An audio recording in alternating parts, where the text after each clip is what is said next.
अस्सलाम वालेकुम प्यारे बच्चों, कैसे हैं आप सब। जी बेटा, हमारा जो सारा सबक है वो मुकम्मल हो चुके हैं। आज हम स्टार्ट करने लगे अपनी रिवीजन नामदेव माली। तो सारे बच्चे ही खोलें नामदेव माली। ठीक है, सबसे पहले तो आप इसके अल्फाज मायने याद करेंगे, यानी कि दोबारा रिवाइज़ करेंगे। उसके बाद इसके सवालात, ठीक है, और इस अल्फाज जुमले, ठीक है। और मैम ने आपके लिए बोर्ड पे एक जायज़ा भी लिख दिया है। अब आते हैं बोर्ड की तरफ। ये है बेटा आपका जायज़ा, कुल नंबर है 15। ठीक है, आप कोशिश करनी है आपने कि आप काम अच्छा सा करें। ठीक है, सवाल नंबर 1 है, इन अल्फाज के मायने लिखिए। तंगी तुरशी, पौधों को सींचना, बावलियों, दरोगा।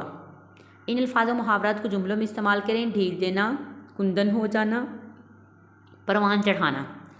सवाल नंबर 2 है, इन सवालों के जवाबात लिखिए। नामदेव पौधों की देखभाल कैसे करता। मुसन्निफ़ ने बेमज़ा काम को बेकार क्यों कहा। मुसन्निफ़ ने नामदेव माली की मौत को शहादत से क्यों ताबीर किया। कि बेटा ये है आपका आज का काम। तो यकीनन सारे बच्चे इसको अच्छे से याद करके अपनी कापियों पे लिखेंगे। ठीक है बेटा, आप लोगों की लिखाई अच्छी होनी चाहिए क्योंकि आप 7वीं जमात में हैं। तो कोशिश किया करें कि हर लफ्ज़ को तवज्जो से लिखा करें, अच्छे से पढ़ाई किया करें, क्योंकि ये जो सबक है ना नामदेव माली, ये हमारे 9th के जो सिलेबस है उसमें भी है। अगर आप अच्छा सभी अभी पढ़ेंगे तो आपको 9th में जाके किसी किस्म का मसला नहीं होगा। अपना ख्याल रखें। अल्लाह हाफिज़।